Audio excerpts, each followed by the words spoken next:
Le quiero confesar algo, y es un pecado que yo cometí la semana pasada. Y usted no escucha muy a menudo los pastores o los predicadores confesando sus pecados, pero hoy lo va a escuchar. La semana pasada yo vine a este edificio, vine a la congregación a presentar un tema o a predicar el tema de la regeneración. Oiga, hasta silencio guardaron los niños, han de ver, va a confesar un pecado, vamos a escuchar ahorita, hasta se calmaron los chilpayates. Bueno, le voy a confesar mi pecado. Resulta que preparé el tema y me esforcé y dije, Señor, oré por el tema como cada semana, vine a predicarlo, a hablar de regeneración y de la importancia de nacer de nuevo. Pero ¿va a creer usted que cuando 2 personas decidieron bautizarse, yo no me lo esperaba? Yo no estaba esperando que se bautizaran. Oiga, qué contradicción, ¿no es cierto? Hablar del poder de Dios, hablar del poder de Cristo, hablar del poder de la regeneración y no estar esperando que personas se transformen, que personas reaccionen a ese mensaje. Y ese fue mi pecado, se lo confieso, me arrepentí de ello y me arrepiento hasta el día de hoy. Porque uno no está consciente del poder de nuestro Dios. Y de verdad, yo le pido perdón a usted como iglesia, lo confieso públicamente, le pido perdón porque en ocasiones no creí que podía haber regeneración cuando estaba hablando de regeneración. Y de verdad que es algo muy lamentable y quiero crecer en eso. Bueno, en esa ocasión hablamos de ello. Nicodemo nos dio una gran lección. Hablamos de que el hombre natural y el hombre carnal son 2 polos opuestos, de que no puede entrar el hombre carnal en el reino de Dios. Y que al final de cuentas hay 2 tipos de personas. Aquellas que le dicen a Dios, Señor, hágase tu voluntad. Y aquellas a las que Dios les dice, bueno, que se haga tu voluntad. Y Dios les deja que hagan lo que ellos quieran hacer. Pero déjame le hago una pregunta, porque hoy vamos a hablar de algo totalmente diferente. Le voy a hacer una pregunta. ¿Cuál sería para usted el mundo perfecto? En el mundo perfecto, ¿qué habría? ¿Qué características tendría para usted el mundo ideal, el mundo perfecto? ¿Pensaría usted que los precios de la gasolina serían más bajos? El mundo perfecto donde hubiera paz, bueno, donde no hubiera conflicto. Bueno, la palabra utopía, de hecho, hemos aprendido que significa el mundo perfecto, el mundo ideal. Y muchas personas han visualizado lo que significa tener un mundo perfecto, lo que es un mundo perfecto. El famoso cantante John Lennon, uno de los fundadores del grupo conocido como los Beatles, tal vez Fermín, si me pudiera hacer favor de checar la puerta, porque creo que alguien estaba por allá tratando de entrar. Por ejemplo, este cantante, John Lennon, a ver, diga conmigo, John Lennon. Bueno, resulta que John Lennon en cierta ocasión escribió una canción, una de las últimas canciones que escribiría antes de ser asesinado por el hombre llamado Mark David Chapman en 1980. Dijo, imagina que no hay posesiones. Es decir, en el mundo perfecto para él, imagina que no hay posesiones, me pregunto si puedes hacerlo, dijo. Donde no hubiera avaricia, donde no hubiera hambre. Una humanidad que viva en hermandad. Imagina a toda la gente compartiendo el mundo. Eso dijo John Lennon. Alguien más, es decir, un grupo español llamado Duncan Du, dijo en una canción muy famosa, en algún lugar de un gran país, recuerde, estamos hablando de la utopía, el mundo perfecto, en algún lugar de un gran país, olvidaron construir un lugar donde no queme el sol y al nacer no haya que morir. Bueno, pero este mundo perfecto, visualizado por Duncan Du, visualizado por John Lennon, también fue visualizado por el guanajuatense, el mexicano, el poeta del pueblo, José Alfredo Jiménez, el cual dijera, y si quieren saber de mi pasado, es preciso decir otra mentira.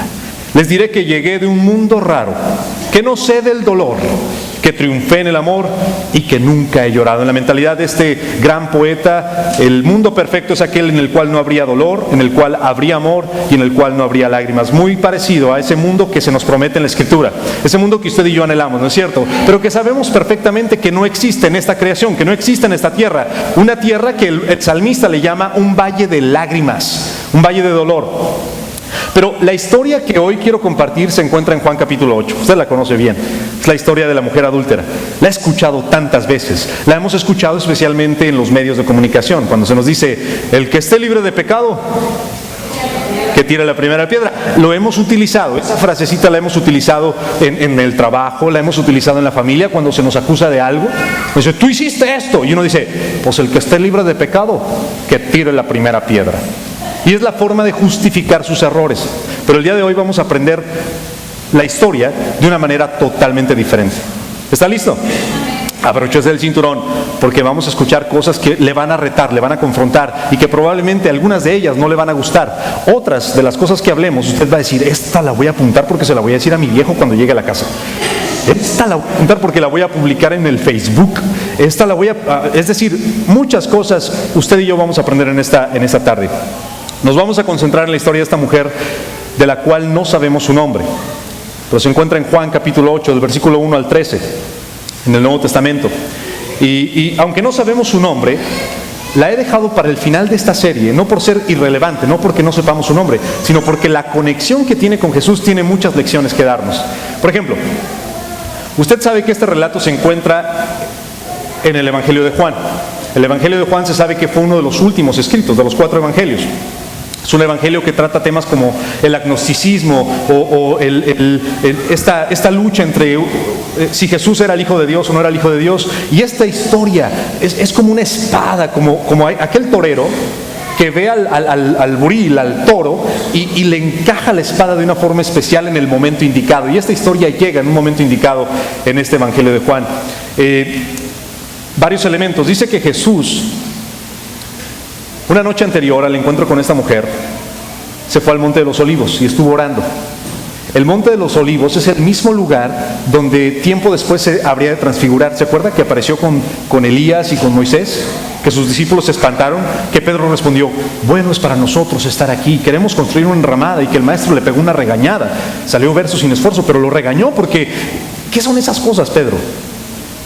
Es en el Monte de los Olivos. Generalmente Jesús iba a orar ahí, pasaba tiempo ahí, y cuando amanecía regresaba con la multitud. Dice que se fue al Monte de los Olivos y al amanecer se fue para el templo para enseñarle a la gente. La gente lo rodeó, se sentó y comenzó a enseñarles.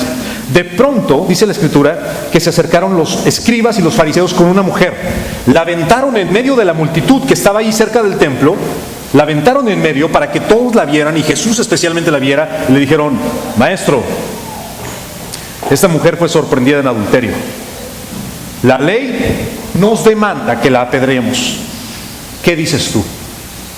La Escritura dice que Jesús, cuando escuchó eso, se arrodilló, se agachó y empezó a escribir en el suelo. Y entonces le insistían, dice la Biblia que le insistían constantemente. Lo exasperaron a tal grado que le decían, dinos, ¿qué debemos de hacer? Entonces se levanta él y dice, el que esté libre de pecado, que tire la primera piedra. Y se volvió a agachar y se puso a escribir. Me encanta la actitud de Jesús. ¿Qué estilo el de Jesús, de verdad? Para dar enseñanzas. Se agacha, sigue escribiendo. Y entonces dice la Escritura que de los más viejos a los más jóvenes empezaron a irse, dejaron las piedras, se fueron. Al final se quedaron solamente Jesús y la mujer y la multitud. No crea que la multitud se fue, había una multitud ahí. Se quedaron Jesús, la mujer, y le dice Jesús, mujer, ¿y dónde están los que te acusaban? Y le dice la mujer, se fueron. Dice, ni yo te condeno, vete y no peques más. Recuerda la historia, hermosa historia, ¿no es cierto? Bueno, él pasó la noche anterior en el Monte de los Olivos. Quiero resaltar también que en esa historia se nos trae a la mujer adúltera, pero no se habla del hombre adúltero, porque para que exista una adúltera, pues tiene que existir un adúltero, ¿no es cierto? ¿Sí o no? ¿Y dónde estaba? Escondido, porque así son de collones, de verdad, los hombres. Mire, piensen esto. La ley requería que tanto el hombre como la mujer, si habían cometido adulterio, los dos tenían que ser apedreados. ¿Pero por qué no estaba el hombre? Bueno, piense conmigo, vamos a hacer un poco de hermenéutica, un poco de exégesis, lo que usted le quiera llamar. Probablemente este hombre, cuando se enteró que las autoridades venían, lo que hizo fue salir corriendo. Lo mismo que hacen muchos hombres. Y escúchame bien esto que te voy a decir, especialmente si tú eres jovencita. Aquellos jóvenes o aquellos hombres, aquellos varones que solamente buscan un beneficio, ya sea un favor de tipo sexual, un favor de cualquier tipo que sea. Pero cuando ven el peligro, son los primeros en salir corriendo. Y qué horrible, porque esta mujer, esta joven o esta mujer, se quedó sola cuando más necesitaba a la persona. Y este es el caso de muchas mujeres. De esto te voy a hablar al final. Mi tercer punto es enfocado básicamente en esto. O tal vez la otra opción, piensa en esto. ¿Por qué no estaba el hombre? Tal vez lo dejaron ir. Tal vez era el hijo de algún rabino. Tal vez era el hijo de algún líder religioso, de algún gobernante. Es decir, como dicen allá en Honduras, tenía cuello. Era influyente. O como decimos en México, era hijo de papi. Lo dejaron ir. Puede ser, ¿no? ¿No cree que esa es otra opción? Es otra opción. Este lado me encanta. La ola, por favor. Mire, está todo lleno. La ola. Y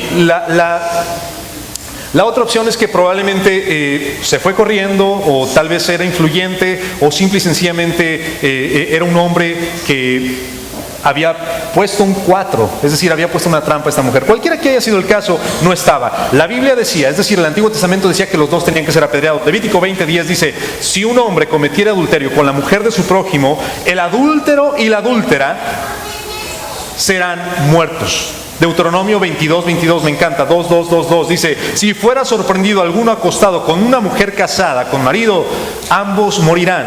El hombre que se acostó con la mujer y la mujer también, así quitarás el mal de Israel. Entonces la ley decía que no nada más la mujer adúltera, sino los dos, pero no estaba el hombre. Ahora, me llama también de esta historia, me llama mucho la atención que a Jesús, ¿qué? Digo, ¿nunca lo han metido en un chisme a usted? ¿En medio de un chisme? Y usted dice, bueno, pero ¿y yo qué vela tengo en este entierro? No, ¿nunca? No, si no, métase de pastor, métase de ministro, y de verdad lo van a meter en asuntos que usted dice, pero ¿y yo qué aquí? Y esto le pasó al maestro. Esto le pasó al maestro. Fue cuestionado por los escribas y los fariseos, no porque respetaran su autoridad o les interesara hacer justicia, sino que ellos querían tenderle una trampa. Recuerde una cosa, los fariseos, los escribas le tenían tanta envidia a Jesús, especialmente porque Él retaba sus doctrinas, Él les hablaba directamente y enseñaba como quien tenía autoridad, no como los escribas y los fariseos.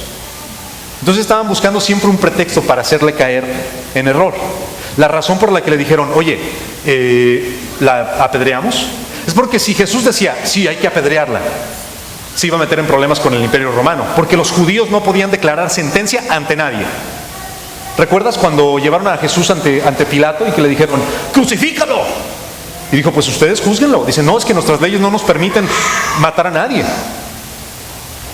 Pero si Jesús decía, no, ténganle misericordia, también ahí lo agarraban estos escribas y fariseos, porque entonces estaba violando el mandato bíblico. Es que lo tenían, pero contra la espada y la pared. Yo creo que cuando ellos pensaron en ese plan, dijeron, ahora sí ya lo agarramos, chiquito, ya lo agarramos, ya lo tenemos. Porque o decepciona a los romanos o decepciona a la ley judía. Nunca se esperaba la respuesta de Jesús. Es como cuando tú y yo somos expuestos al Evangelio, nunca nos esperamos el efecto que va a tener en nuestras vidas, jamás, nunca lo ves venir, pero Dios trabaja en tu vida cuando menos te lo esperas. Y Jesús obviamente respondió lo que tenía que haber respondido. Hay muchas especulaciones. Cuando Jesús está escribiendo en la tierra, es otra cosa que me llama la atención. Jesús está escribiendo en la tierra. Han salido muchas historias sobre la razón o las cosas que Jesús estaba escribiendo en el suelo. Algunos dicen, estaba escribiendo el pescadito. ¿Usted ha visto el pescadito que muchos ponen en la parte de atrás del carro? Estaba escribiendo el pescadito. No es ningún pescadito, es la letra alfa, porque Jesús dijo, yo soy el alfa y la omega. Y dice, estaba escribiendo el pescadito. Otros dicen, no, estaba escribiendo el nombre de los que estaban ahí a punto de apedrear a la mujer. Otros dicen, no, estaba escribiendo Deuteronomio 22:22. Otros dicen, no, en realidad estaba escribiendo Jeremías 17, donde dice, y a tus enemigos los escribirás en el polvo y serán destruidos. Mire, no sabemos qué estaba escribiendo Jesús. De verdad, hay personas que se avientan unas teorías tremendísimas. Hay quienes dicen que hasta estaba escribiendo el orden de los planetas: Venus, Tierra, Marte, Júpiter, Saturno, etcétera. Yo no sé qué cree usted que estaba escribiendo, sinceramente, y es irrelevante. Pero yo lo que creo que Jesús estaba haciendo era hacer esta pose con la intención de desviar la atención de la mujer. ¿Me sigues o no? Su propósito era desviar la atención de la mujer para poderla salvar, lo cual es muy interesante. Ahora, el mensaje central de esta historia no es lo que te acabo de mencionar. Hay tres aspectos que no son tan claros, que no son tan específicos que vemos de esta historia y que quiero que le pongas mucha atención. Que si te los llevas en esta noche, que si te los guardas, que si los apuntas en tu Biblia, los apuntas en tu teléfono, tienen el potencial de cambiar tu vida. Tienen el potencial de cambiar tu vida, tienen el potencial de cambiar tu matrimonio, tu familia, las cosas que estás llevando a cabo. Estos tres aspectos resaltan por encima de los demás detalles. Son elementos que a la vista son imperceptibles, no los logras distinguir fácilmente, pero son la médula espinal de esta historia y conforman obviamente la tesis. La tesis de esta noche es: En el mundo perfecto hay aceptación. A ver, di conmigo, en el mundo perfecto hay aceptación. En el mundo perfecto hay acceptation. En demundation, perfectation. Como cuando ahorita que cantaron en inglés Suriel y Ramis, yo estaba ¿cómo era el canto? Yo estaba, wish you. Yo sé que casi el inglés no se me da, pero wish you. De verdad, como cuando uno canta las canciones cuando estaba chiquito. De verdad, si usted creció en México, allá en Latinoamérica, usted sabe de lo que estoy hablando. Yo escuchaba canciones de los Beatles y en inglés me las inventaba todas, sinceramente. No sabía ni qué estaba diciendo, pero así aprendí inglés. Bueno, la tesis: en el mundo perfecto hay aceptación. En el mundo perfecto hay aceptación. Le voy a contar una historia. En cierta ocasión, un niño estaba sentado enfrente de la televisión cuando vio que su papá se estaba sirviendo un vaso con leche y galletas de chocolate. Una combinación excelente, ¿no es cierto? Las galletas estas con chispas de chocolate. El niño observó, porque usted sabe que los niños están viendo televisión, pero al mismo tiempo es que los niños parecen satélite. De verdad, están viendo la televisión, pero en realidad están escuchando toda la cuestión. ¿O no? Los niños y las suegras tienen ese don, ese talento especial, natural, innato. Y entonces el niño estaba viendo la televisión y vio que su papá estaba sirviéndose leche y comiendo galletas. Entonces el niño pensó, a mi papá le encanta la leche con galletas. Ya sé qué voy a hacer. Mañana, en la mañana, cuando él baje y cuando él esté en la mesa, yo le voy a servir un vaso con leche, le voy a dar galletas y se los voy a entregar. El problema es que este niño tenía 4 años. Y usted sabe que los niños de 4 años no tienen tanta facilidad para hacer las cosas como ya los niños de 7, 8 años. ¿No? ¿Sí o no? Entonces, al día siguiente el niño se levantó bien temprano, fue a la parte de abajo donde ya estaba su papá sentado a la mesa, abrió el refrigerador con tanta fuerza que golpeó la puerta del refrigerador, no había leche, 1 litro de leche pequeño, sino que había 1 galón, lo saca con todas sus fuerzas. Usted podía notar los músculos del niño con todo el esfuerzo que estaba haciendo para sacar la leche, y cuando le estaba sacando, que se le cae y se le derrama en todo el piso. El papá lo estaba observando totalmente, pero no quiso intervenir, quiso observar a ver qué hacía el niño. El niño logró levantar el galón de leche y todavía quedaba un poco, entonces él pensó, bueno, queda lo suficiente para darle a mi papá la leche. Se sube al gabinete, al lugar donde estaban los vasos, alcanza un vaso, tiró 2, se rompieron en el piso, el padre se asustó, quiso levantarse, pero se dio cuenta que no representaba ningún peligro para el niño. El bebé, el niño de 3, 4 años, logró sacar el vaso, se sirve la leche, el vaso se sobregiró de leche, tiró todavía más. Caminó hacia la dirección hacia donde estaba su padre, y al ir caminando, la leche tirada se resbaló y se cayó, terminando así un caos por toda la cocina. El padre lo miró, el niño comenzó a llorar y le dijo, papá, es que yo te quería preparar un vaso con leche y tus galletas porque sé que a ti tanto te gustan. Y no lo pude hacer, y el niño empezó a llorar desconsolado. El papá lo abrazó y le dijo, mijo, es que para mí las galletas y la leche no importan, lo que importa es que tú estás bien y que tú viste ese detalle. Muy bien, ¿cuál es la enseñanza de esa historia? Bueno, la enseñanza de esa historia es muy simple. Para nuestro Dios es el mismo caso. Usted y yo a veces nos esforzamos en querer agradar a nuestro Dios, en hacer no sé cuántas reglas, cuántas doctrinas, cuántas cosas, en quererle agradar de una manera o de otra, y en ocasiones lo único que hacemos es echar a perder las cosas, hacer un tiradero por todas partes. Pero nuestro Dios observa nuestras intenciones, observa el corazón con el que hacemos las cosas, y entonces Él nos responde con su amor, con su misericordia, con su perdón. Ese es nuestro Dios, un Dios que actúa como un verdadero Padre. El Padre jamás lo rechazó a pesar de sus errores y su torpeza. Quiero que recuerdes una cosa: vas a echar a perder, en muchas ocasiones las decisiones que tomas van a echar a perder el futuro cercano que tenías. Vas a tomar decisiones que van a lastimar tu matrimonio. ¿Me estás siguiendo o no? Decisiones que tomamos afectan a los que nos rodean. Y nuestra torpeza, nuestra necedad, echa a perder las cosas. Pero por encima de todo, nuestro Dios observa la actitud que estamos teniendo, y Él conoce nuestros corazones y sabe que a pesar de que actuamos torpemente, queremos hacerlo mejor.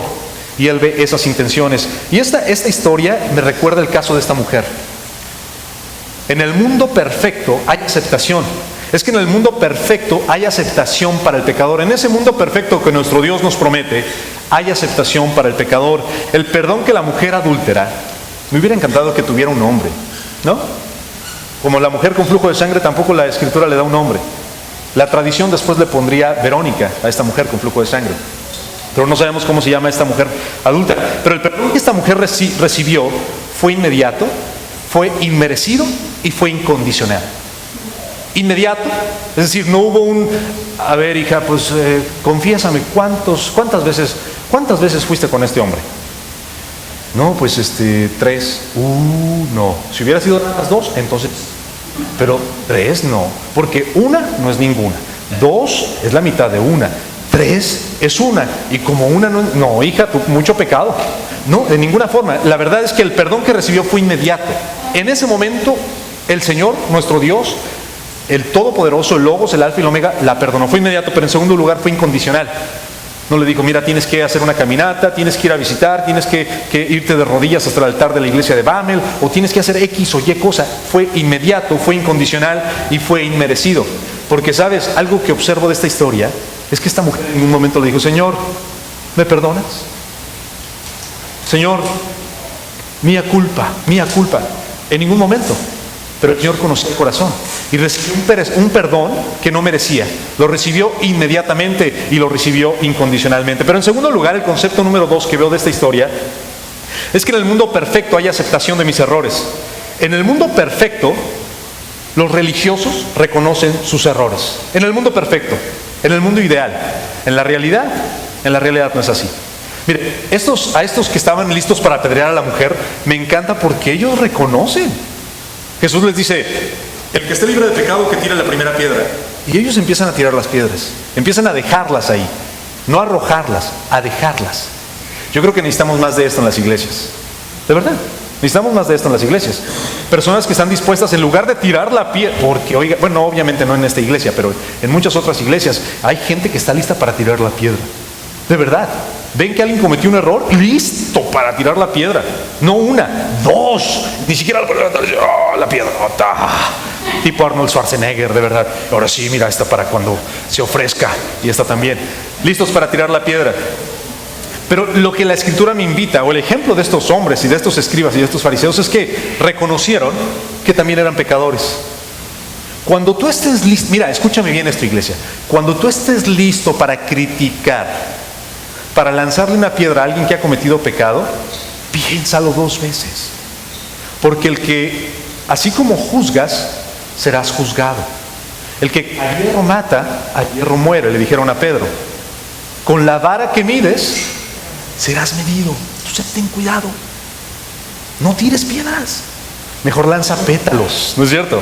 Lanza oraciones, ora por esas personas. En el mundo perfecto, los religiosos reconocen cuando están mal, no solo cuando son descubiertos, siempre. Porque hay gente que le gusta confesar sus pecados, pero ya cuando los descubrieron, ya cuando los agarraron, ¿ya qué? ¿No? Uno lo ve en la televisión todo el tiempo, lo ve en los medios de comunicación, que el presidente de tal compañía confesó que había tenido ciertas relaciones con sus empleados. ¿Ya para qué? Ya lo encontraron. Que el político tal dice haber tenido ciertas tendencias. Un famoso congresista allá en el Reino Unido recientemente confesó haber tenido acceso a pornografía infantil. Y lo confesó, ¿por qué razón? Porque lo encontraron. ¿Ya qué? Confiésalo cuando estás en medio de la situación. Ahí sí, ¿verdad? Bueno. En el mundo perfecto se confiesan los pecados. Y no sé si hay un video que esté ahí disponible, porque con eso quiero concluir. Y si tiene sonido, está bien. Si no tiene sonido...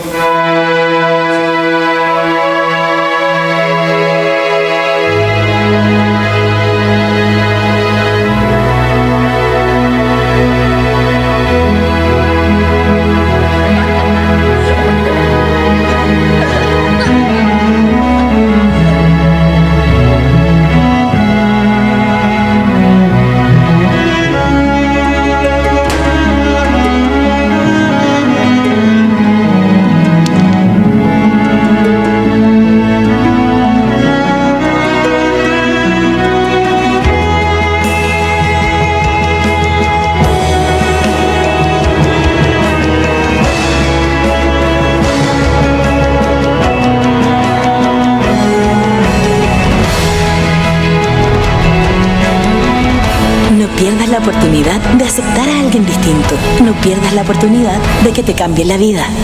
Es decir, la aceptación. Una vez más, en el mundo perfecto hay aceptación. Hablamos de la aceptación del pecador, hablamos también de la aceptación de nuestro pecado, reconocer el pecado. Pero por último, en el mundo perfecto hay aceptación sincera y libre de injusticias. Al responder por la mujer, Jesús estaba interviniendo por ella, por un ser que no tenía los derechos de un hombre. Ellos vivían inmersos en una sociedad machista. Usted y yo, escuche bien esto, usted y yo vivimos inmersos en una sociedad machista. Aún el día de hoy. Estamos en la era del avance, en la era de la tecnología, en la era de que ahora ya no solamente estamos pensando en ir a la luna, estamos pensando en poblar Marte. Oiga, poblar Marte. De verdad, yo no sé si usted sabía que habían mandado un burro a Marte, pero bueno, es otra historia. Al responder por ella, intervino por ella, la liberó de juicio y Jesús regresa a la mujer una dignidad que no había perdido con el hombre adúltero, sino que la había perdido en una sociedad que no respetaba a la mujer, pero le regresó su estatus y la condición original. La mujer de Edén no era desigual a Adán, fue creada con un propósito específico. Hace poco, yo no sé si usted escuchó, hace 2 semanas, un viernes, en las noticias, que 2 mujeres llegaron a graduarse de la escuela de los soldados en el Ejército Nacional, en un rango que se llama los Rangers. Son la élite más importante, son los soldados más... Sí, es la parte más fuerte del entrenamiento más fuerte de todo el Ejército Nacional de los Estados Unidos. Y estas 2 mujeres fueron parte de un grupo de 397 personas, varones, 19 mujeres, y solamente ellas 2 alcanzaron a graduarse. Fue noticia 5 minutos. 5 minutos. Y cuando se presentó la noticia estaba diciendo, y el Pentágono no sabe qué hacer porque estas mujeres se van a graduar, no saben dónde las van a ubicar, no saben qué van a hacer. Con todos los hombres que se graduaron, ellos sí saben dónde los van a poner, saben dónde los van a ubicar, saben qué puesto les van a entregar, pero las mujeres no saben. ¿Y sabes por qué no saben? Porque estamos en una sociedad machista que reprime a la mujer, que no entiende la importancia, el valor, la contribución que la mujer puede hacer a este mundo. No solamente una academia, esta es la crema innata de las fuerzas militares en los Estados Unidos. Estas mujeres trascendieron a las demandantes pruebas y aventajaron, escuche bien, a 381 hombres y 17 mujeres. Sin embargo, el futuro no es claro en una sociedad plagada por la desigualdad. Ahora, cuando pienso en las iglesias, pienso de una forma muy similar al Pentágono.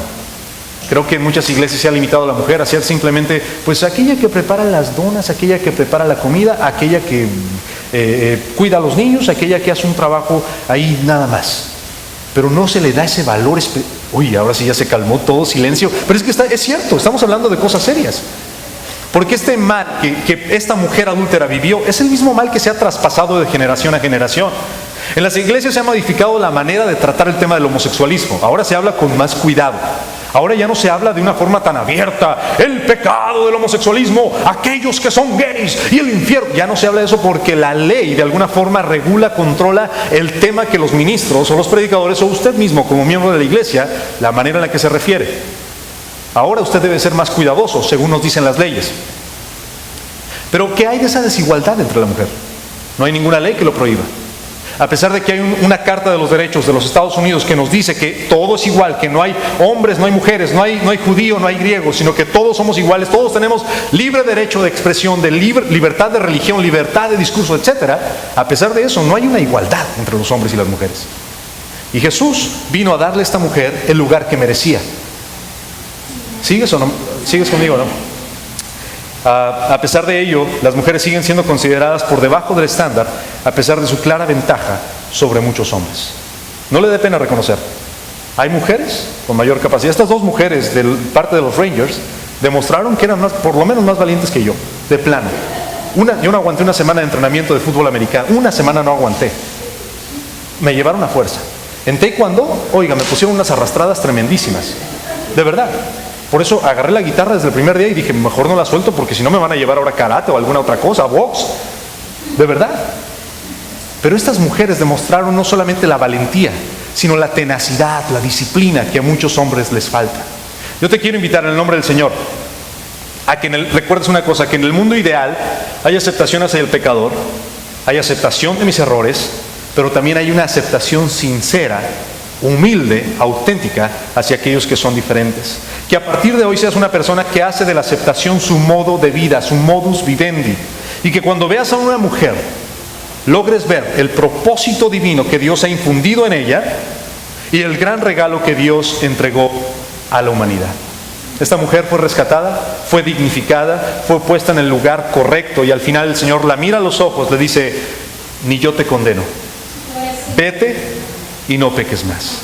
Mismas palabras que usted y yo somos consolados en esta noche. Vamos a irnos de este lugar y vamos a recordar esa frase: vete y no peques más. Jesús el Señor, la cruz llevó, su vida por mí, Él le entregó, me dio salvación y me liberó, en el Calvario venció. Jesús el Señor, la cruz llevó, su vida por mí, Él le entregó, me dio salvación y me liberó, en el Calvario venció. Y dice el coro: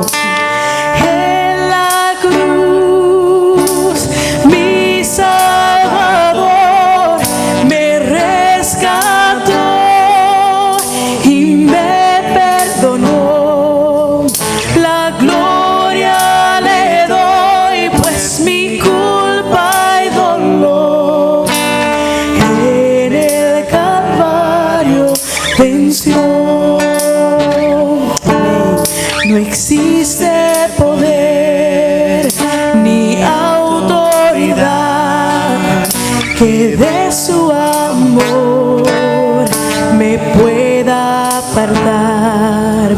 Su fidelidad nunca me fallará, en el Calvario venció.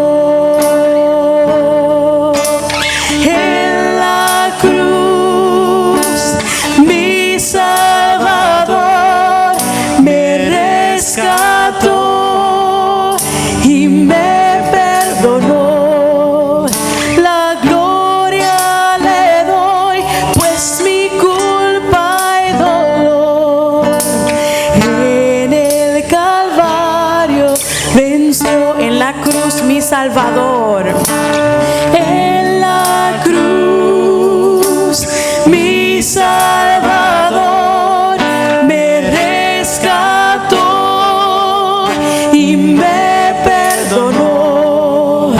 La gloria le doy, pues mi culpa y dolor en el Calvario venció. La gloria